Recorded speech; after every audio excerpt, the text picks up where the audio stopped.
Hi, and welcome back to your Autism Game Plan. I'm Joya Vanderlaan, a family nurse practitioner, a functional medicine specialist, and an autism mom. Today we're going to talk about toxins in our backyard and how we can avoid those.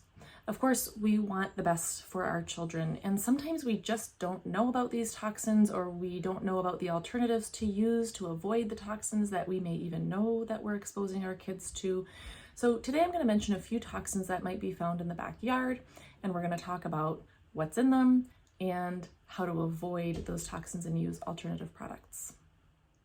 So the first toxin that's found in our backyards is glyphosate. This is so common in lawn care products and weed control products. Glyphosate is also known as Roundup, so that's the brand name that it's typically known by. There are a few other names it could go by, so just watch the labels. Again, as with your food and everything else, watch the label. My alternative to glyphosate is good old manual labor. I've been known to pay the kids 5 cents per weed or so to get the weeds out. And they will work very hard for a very long time to earn as much as they can. Just watch out because it can add up fast. The next thing I want to mention is about sunscreen. So sunscreen, yes, it's a backyard toxin. I don't know about you, but my kids are playing in the backyard all the time. And yeah, I put sunscreen on them if it's especially in the middle of the day. So you want to make sure that whatever you're putting on your skin is okay, is non-toxic, because we can count on it getting at least partially absorbed into our bodies, into our kids' bodies. So we want to make sure that we've read the labels. What you're looking for is mineral sunscreen using typically zinc. It's a physical barrier to the sun instead of a chemical barrier, which is good. And a lot of times I look for the creams instead of the sprays as well.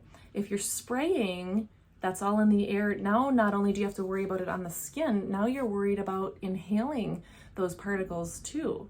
So typically what I'll use, again, is zinc-based or mineral cream sunscreen. And for the face, I find it real easy to use those sunscreen sticks. And there's so many different brands now that have zinc-based mineral healthy sunscreens. You have to look at the other ingredients too. So a few brands that I really like are Think Sport, Jason, Alba Botanicals. There's lots more. So just have a look at ewg.org. They have a whole sunscreen list and they'll rate them on their level of toxicity, so you can kind of figure out what you have at the stores near you or what you can find on Amazon and what works for your budget and your particular use and all of that. So remember to go to ewg.org and look at their non-toxic sunscreen lists. As we're thinking about sunscreens, I also think about bug sprays or insect repellents. We use those in the backyard too. We've got a real mosquito problem sometimes of the year in our backyard, and one of my kids is really allergic to mosquito bites, and so we want to make sure we protect her, but all the kids as well. Ticks can be an issue as well. You really want to be careful with ticks. Not only do we want a product to repel the ticks, but you definitely want to do a check, a physical visual check for ticks after you've come in from a forested or grassy area. A lot of times the bug sprays that are commonly used are full of toxins. We don't like those. So what can you use instead? Well, there are a few. There's Greenway Botanicals, there is Now brand, and there are actually a lot of essential oils that work really well. Again, ewg.org is a really great website to check for the toxicity of bug sprays as well. So you can head on over there for the sunscreens and then check out the bug sprays while you're there. The last thing I want to talk about is insecticides. Sometimes in the backyards we get insects or bugs that we don't want. Honestly, I've used diatomaceous earth so many times and it's super effective. And the nice thing is you can get it on Amazon. It's a powder.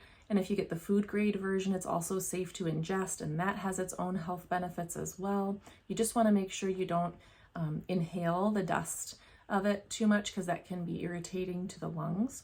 But so many of these insecticide sprays that we use are chemicals, and especially with our kids, who have maybe oral sensory issues, right? They're putting things in their mouth or their hands in their mouth. If they're outside, they've touched something that, was sprayed with insecticides, and then now they're putting their hands in their mouth, or maybe a ball went over to the area and got insecticide on it, and now they're putting that in their mouth or chewing on it or something. We just want to avoid any possible exposure to toxins for the kids. And so if you can use something more natural, then it's just a safer way to operate your home. Thanks for taking the time to watch this video. I hope you learned a few new things and enjoyed the information here. Remember to join me next time and subscribe to the email list to get the most updated information first. And once again, remember, be gentle with yourself. You are doing a great job.